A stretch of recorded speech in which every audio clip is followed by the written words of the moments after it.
clairement, est-ce que toute cette procédure d'arbitrage pourrait purement et simplement s'écrouler?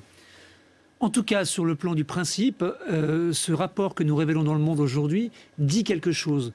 Il dit que, contrairement à ce que disait Bernard Tapie, il n'a pas été lésé par le Crédit Lyonnais, et donc que derrière, s'il n'a pas été lésé, fatalement, il n'aurait pas dû y avoir d'arbitrage. Donc, les 405 millions d'euros qu'il a touchés en 2008, eh bien, il n'aurait pas dû en être question. Et c'est le contribuable français qui a lâché ces 405 millions d'euros. Alors la grande question qui se pose, puisque Christine Lagarde est mise en cause aussi pour négligence, est-ce que le gouvernement, à l'époque, savait que Bernard Tapie n'avait pas été lésé dans cette transaction? Il faut connaître Bernard Tapie. Bernard Tapie est un personnage incroyable, assez fascinant, mais qui fait preuve d'un entrisme incroyable avec un bagou à toute épreuve. Donc il peut parfaitement avoir convaincu le pouvoir politique de ses thèses. D'ailleurs, il a eu des jugements en sa faveur durant toute cette période parce que les instances de jugement, et comme les juges arbitres et d'autres, ont pensé qu'il avait été lésé. Et pourquoi? Parce qu'il n'y avait jamais eu d'enquête extrêmement établie, avec des écoutes téléphoniques, avec des perquisitions. Mais il a fraudé, il a produit des attestations inexactes? Oui.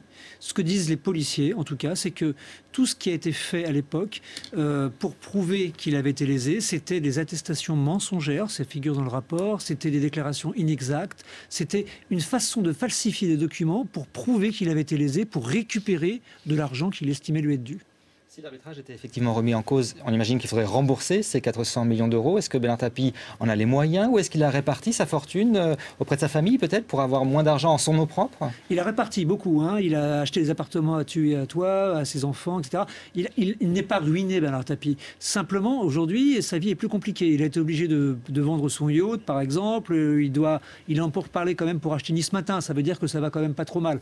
Mais rembourser, bon, il n'a pas touché exactement 405 millions. Il a touché moins que ça. Mais rembourser la somme sera compliqué.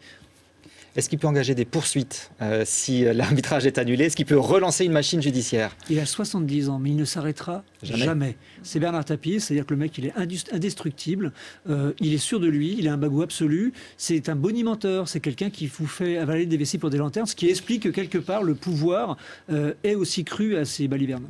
Et ce rapport, donc impossible de le remettre en cause? Vraiment, c'est du solide? Il va le remettre en cause, bien sûr. Il va estimer que le policier qu'il a rédigé est un policier partial, sauf que ce policier, il connaît Bernard Tapie depuis 20 ans. Donc il travaille sur Bernard Tapie depuis 20 ans. Donc il sait à quel point Bernard Tapie peut parfois enjoliver les choses.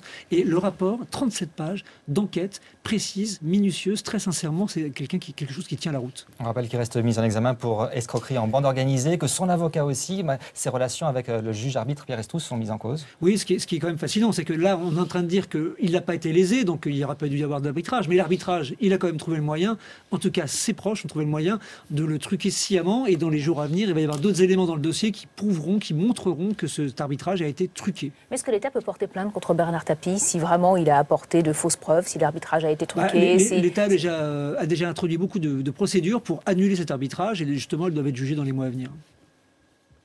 Merci beaucoup Gérard Davet. Donc on retrouvera vos révélations dans le journal Le Monde avec Fabrice Lhomme. Donc cette procédure qui serait remise en cause, le bien fondé en tout cas, de l'arbitrage de Bernard Tapie en faveur de Adidas. 400 millions d'euros tout de même à la clé.